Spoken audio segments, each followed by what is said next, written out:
have meddled with something you do not understand. Ladies and gentlemen, are we live? I'd like to welcome you all to another Creepypasta reading, and of course, I'm joined today by the beautiful Kenzi. Wonderfen is unfortunately indisposed.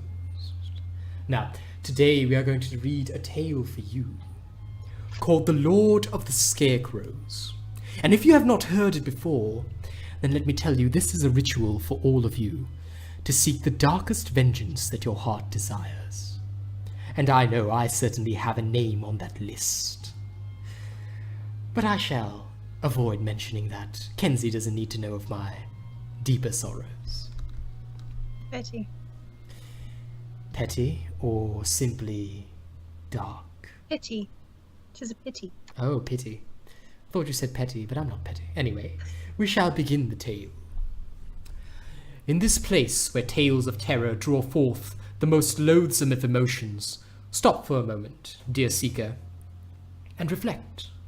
Is there someone that you truly and really hate? Someone who has worsened your life simply by their influence alone? A person with whom you can never hope to get even with?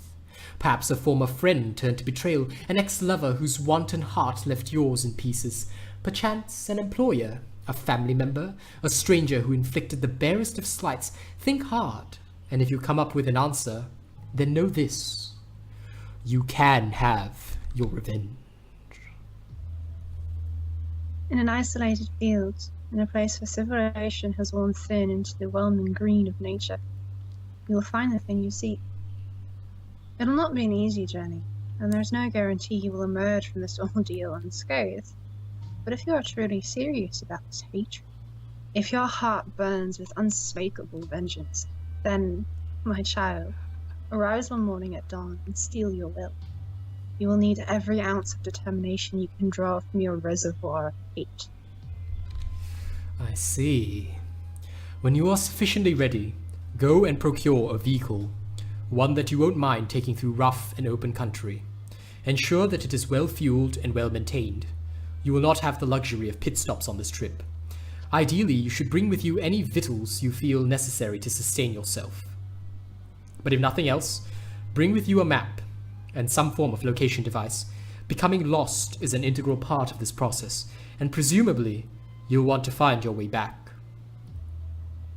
After you've prepared, arise the next morning just before dawn. Enter your vehicle and begin to drive. The direction in which you travel is of little consequence, but you can generally greatly expedite this process by moving away from any urban or civic areas. The more rural your location, the closer you be. As you drive, you must stay alert. Keep your eyes open for the signs that others do not see. And my child, you must follow the crows. Seek out the roads where they nest upon the power lines. Turn down the streets where you see them fly. You will likely become lost, yes. And doubtless you will find yourself driving in circles, but take heart, as this is the only way of getting closer to your goal. Crows are intelligent creatures, you see. They are capable of recalling faces, using tools and complex communication. When they see you following them, they will know what it is you seek. After time, you are patient, they will begin to lead you. And if you happen to lose sight of them, or if indeed they do not appear for you at all, then the time is not yet right for your pilgrimage, and you must return home at once. You may attempt the trip again at a later date, so do not worry much. True revenge knows the meaning of patience. Indeed it does. As the day wears on and the crows lead you forward, you will doubtless begin to notice a shift in your surrounding area. You will find yourself in places you never knew existed, in towns ancient and forgotten, overgrown by the festering wilds. There will be no other cars at this point, no signs of life save for the crows guiding you. At this point you have crossed over into its domain. You are a trespasser here, and returning to your world is impossible. You must persist now, whatever should come your way. Very soon after your transition, the crows will begin to take you off the roads themselves. You will travel across open fields and treacherous terrain.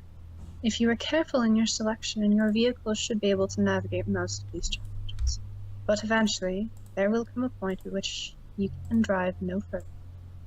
At times, a rocky outcropping will impede your progress. At others, a roaring stream will prevent passage. Whatever form this impediment takes, you must therefore proceed on foot. Exit your vehicle quickly, but make note of its location. Bring nothing with you. You are a pilgrim in a sacred space. The luxury of the material is no longer yours to possess. The crows will slow when they see you on foot, but they will themselves continue to progress. They are called here just the same as you, so be swift.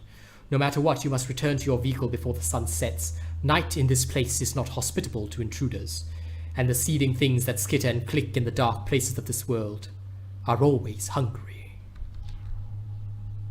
It may be a short distance, or it may be miles, but eventually you will come across a thick glade of ancient trees. There will be no mistaking this location.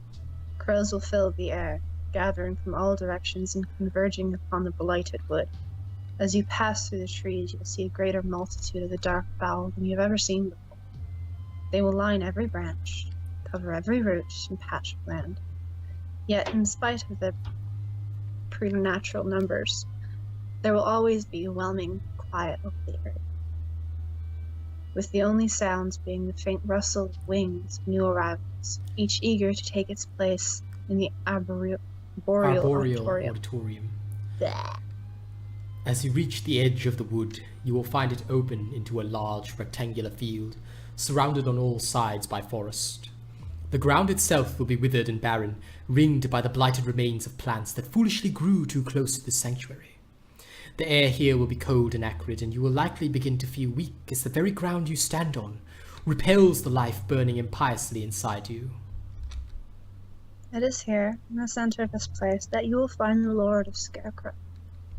It will be erected on an iron cross, its form made from hide and bone, stitched with sinew and decorated with limbs and adornments of the local fauna. Amidst this twisting aberration, you will, however, be able to make out the distinct form of a human body, rising up in mock crucifixion, its flesh all rotted out and dried. Over its head, it will wear a hood made of stitched-together skin, and its face will be completely obscured to you. This is an ancient and sacred thing, an altar and effigy to a thing older than the ground upon which you stand. It will not do well to dwell upon its nature, as this is something far beyond mortal comprehension, and to glimpse upon it would be to see into the very primordial ether of creation itself. Steel your nerves and approach, but be reverent. This is a church of greater magnitude than the grandest of basilica, and you will not wish to anger this idol.